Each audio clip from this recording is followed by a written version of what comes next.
प्राचीन समय की बात है। गौतम बुद्ध अपने भिक्षुओं के साथ शाल्य वन में भ्रमण कर रहे थे और घूमते घूमते वे लोग विश्राम करने के लिए एक वट वृक्ष के नीचे बैठ गए। सभी लोग बैठे ही हुए थे, तभी अचानक धर्म पे चर्चा शुरू हुई। उसी समय एक भिक्षु ने भगवान बुद्ध से पूछा, परमेश्वर, मैंने देखा है कि कई कमजोर और विभिन्न संसाधनों से परे व्यक्ति विषम परिस्थितियों को भी हराकर उन कार्यों में सफल होते हैं, वहीं संपन्न और अच्छे स्थिति वाले लोग उन्हीं कार्यों को करने में सफल नहीं होते। इसके पीछे का कारण क्या है? क्या इसके पीछे हमारे पुनर्जन्म के कर्म आड़े आ जाते हैं? नहीं, ऐसा नहीं है। गौतम बुद्ध ने उस भिक्षु की बात का जवाब देते हुए कहा, मैं तुम्हें इससे जुड़ी हुई एक कहानी सुनाता हूँ। गौतम बुद्ध ने कहानी सुनाना शुरू किया। उन्होंने कहा, विराट नगर में एक सुकृति नामक राजा शासन किया करते थे। उनके पास लोहशांग नामक एक हाथी था। राजा ने कई सारे युद्धों में इसी हाथी पर सवार होकर विजय प्राप्त की थी। बाल अवस्था से ही लोहशांग का इस प्रकार परीक्षण किया गया था कि जैसे वह आगे चलकर युद्ध कलाओं में निपुण हो सके।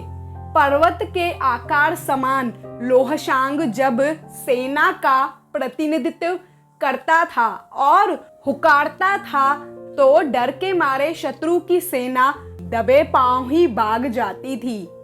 जैसे व्यक्ति जन्म के बाद युवावस्था होते हुए जरावस्था को प्राप्त होता है, उसी प्रकार अब लोहशांग भी बूढ़ा होने लगा था।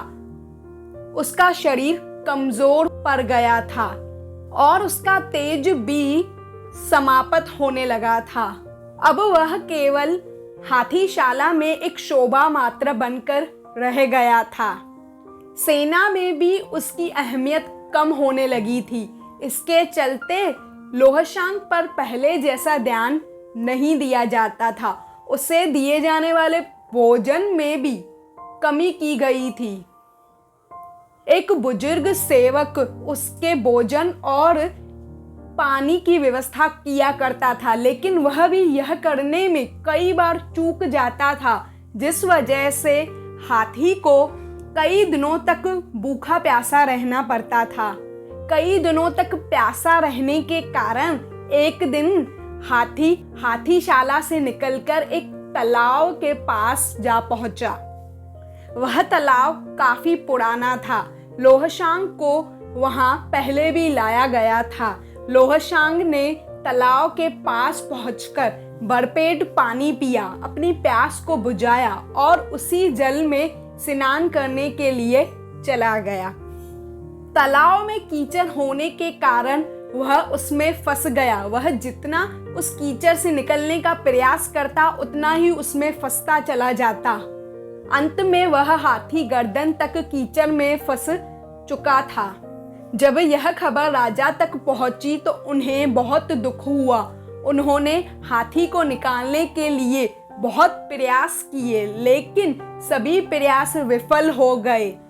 लोहशांग की ऐसी दुखदाई दिशा देखकर वहां मौजूद सभी लोग निराश हो चुके थे। जब एक के बाद एक सभी प्रयास निष्फल जा रहे थे, तब एक बुद्धिमान मंत्री ने एक उपाय सुझाया और हाथी को बचाने वाले सभी लोगों को वापस बुलवा दिया गया।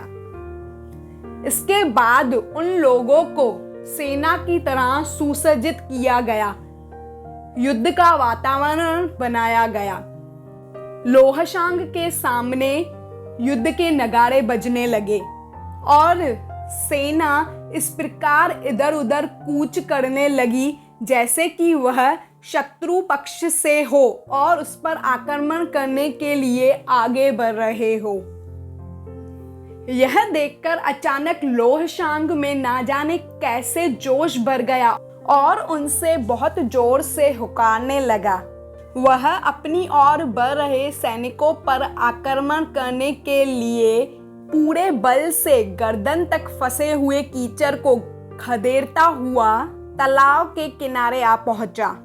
उसके बाद उससे सैनिकों पर आक्रमण करने से पहले बहुत मुश्किल से नियंत्रण किया गया। यह कहानी समाप्त करने के बाद गौतम बुद्ध ने कहा, भिक्षुओं, इस संसार में सबसे अधिक महत्वपूर्ण मनोबल ही है।